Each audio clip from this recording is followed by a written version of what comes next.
Fala pessoal, estou aqui hoje para a gente falar um pouquinho sobre como é que a nossa mente funciona e como é que a hipnose se envolve em todo esse processo da nossa mente, tá? Então eu desenhei aqui um pouquinho, tentar aproximar para que vocês possam estar vendo.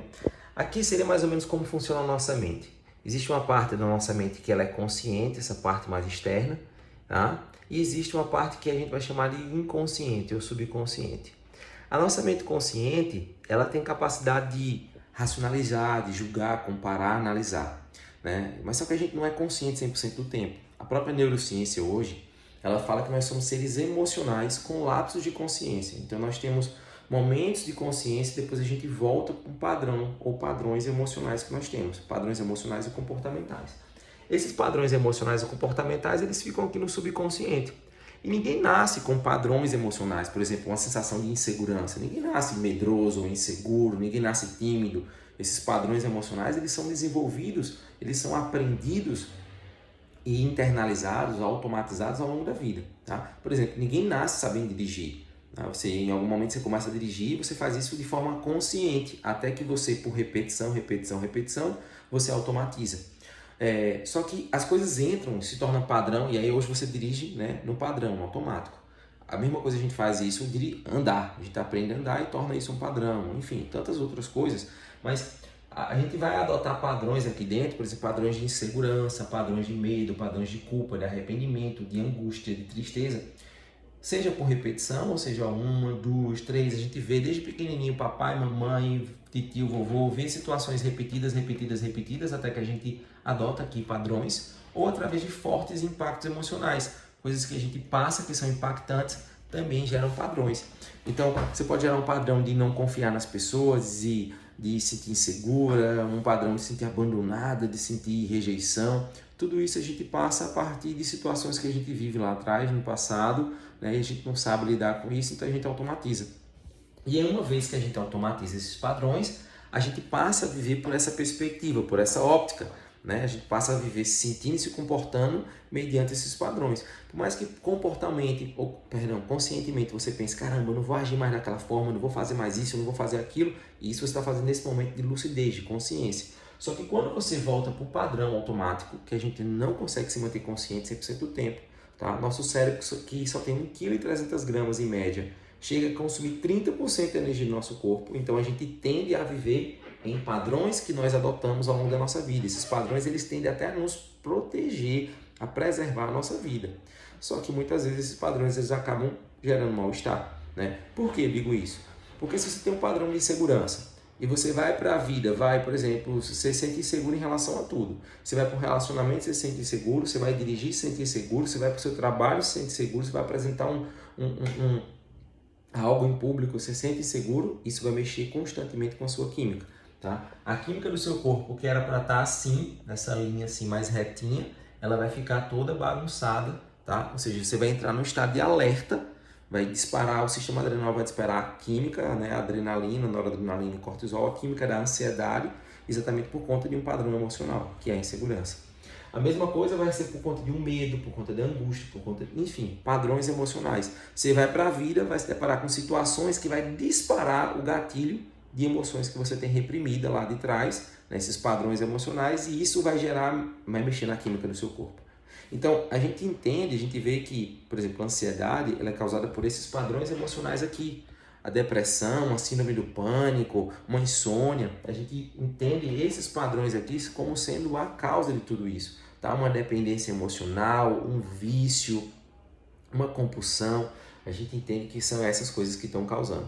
E aí quando a gente vai falar mais especificamente, por exemplo, de ansiedade, depressão, que é o que eu mais costumo trabalhar e é o que, enfim, chama de doenças, mal do século, né? Por quê? Para o nosso cérebro não existe diferença entre realidade e imaginação, tá? Nosso cérebro não existe passado, presente e futuro, só existe o agora, o presente. Então, se a pessoa ela fica remoendo o passado, ela está aqui, ó, várias situações da vida dela que padronizaram, ela vê a vida daquela forma, ela generaliza tudo que ela vive agora, no presente e no futuro, baseado no passado. Se ela está remoendo o passado, ela se sente mal quando? Agora. Se ela se sente insegura, se ela se sente incapaz, impotente, etc e tal, e ela projeta o futuro de forma negativa, ela se sente mal quando? Agora, é sempre no presente. Para o cérebro não existe diferença de realidade e imaginação. Se você está imaginando ou lembrando do passado, imaginando um futuro ruim, com riqueza de detalhe, você se sente mal agora. Tá? Por quê? Porque o que é o real para o nosso cérebro? O real não é o que a gente vê, sente, cheira e toca. Real são sinais elétricos interpretados pelo cérebro. Pô, se você está vendo algo, na verdade o seu olho está captando a luz. A luz é uma informação que está sendo recebida pelo seu olho.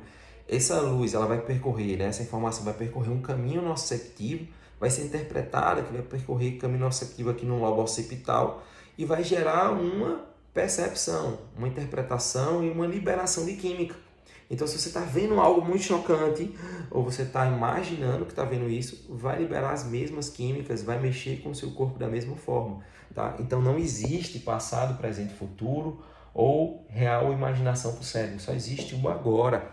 Se você está cheio de lixo emocional, passou por situações na sua vida que você não soube lidar muito bem com isso, ou o seu paciente, se você for terapeuta, você percebe que tem padrões aqui dentro, padrões de rejeição, de abandono, de insegurança, de culpa, de arrependimento, de tristeza, de mágoa. Tudo isso fica disparando química ao longo da vida, ao longo do dia a dia. E é isso que vai mexer com a química do corpo, e aí o cara tá numa depressão, o cara tá numa ansiedade, o cara tá com insônia, e aí muitas vezes a solução se torna um remédio, né? Só que o remédio, ele só remedia, ele não trata a causa, ele não resolve isso aqui. Você tá lá tomando um remédio porque você tem ansiedade, mas essa ansiedade é fruto de uma insegurança. Mas você continua indo para o seu trabalho e você continua se sentindo inseguro no trabalho. Então você não vai conseguir mudar a química do seu corpo. Entende? A química do seu corpo ela fica dependente da medicação. Porque o que o remédio faz é tentar transformar essa química que está assim na química mais, né, uma química mais aceitável para o seu corpo. O corpo vai tender sempre a uma homeostase, tá? Inclusive, com o passar do tempo, talvez esse remédio já não faça mais efeito, você tem que aumentar a dose. Então, em vez de remediar, a melhor solução é você tratar a causa, tá? Não estou dizendo que você não possa tomar e não deva tomar remédio. Em alguns casos, se faz necessário, né, ter uma intervenção medicamentosa. E também, se você já está tomando remédio, não para de vez, porque isso também causa um desequilíbrio ainda maior, tá? Você precisa de tratamento, tratar a causa emocional, para depois você sim poder, com acompanhamento médico, fazer o desmame, ok? Essa é a forma correta de se fazer, mas eu queria te mostrar aqui como é que a mente funciona e como é que muitas vezes nós chegamos a um estado de ansiedade, de síndrome do pânico, de depressão, de insônia. Isso é causado, tá, por conta de padrões emocionais que são automatizados pelo cérebro. E não adianta seu amiguinho ou uma pessoa sua dizer, mas rapaz, você não precisa disso. Quando as pessoas dizem, ou sei lá, querem muitas vezes aconselhar a gente, isso tudo bate na nossa faculdade crítica e volta. A gente não aceita essas sugestões, tá? E aí a hipnoterapia ela é muito eficaz, por quê? Porque através da hipnoterapia, da hipnose, a gente consegue driblar essa faculdade crítica, a gente consegue acessar esses padrões emocionais. E uma vez quando a gente acessa memórias e padrões emocionais, é possível a gente ressignificar, que é mudar o significado que a pessoa deu para aqueles acontecimentos. Porque se a pessoa passou por uma situação lá atrás, ela deu um significado, ela deu uma interpretação, ela viu de uma determinada forma, isso vai vai gerar essa percepção e vai condicionar o comportamento automático dela. A gente precisa ressignificar, tá? A gente precisa muitas vezes perdoar, a gente precisa dessensibilizar, ok? Então, se você é terapeuta e está vendo essa abordagem aqui pela primeira vez, faz sentido para você, né? Eu dou curso de hipnose, eu ensino você a fazer isso, a ter um trabalho mais eficaz, mais rápido em a gente tratar a causa emocional. Se você está passando por alguma situação de ansiedade, depressão, quem tem dor tem pressa, se você quer rapidez, agilidade em poder resolver logo essa situação, fala comigo, que eu vou ter um prazer em poder lhe ajudar, tá certo?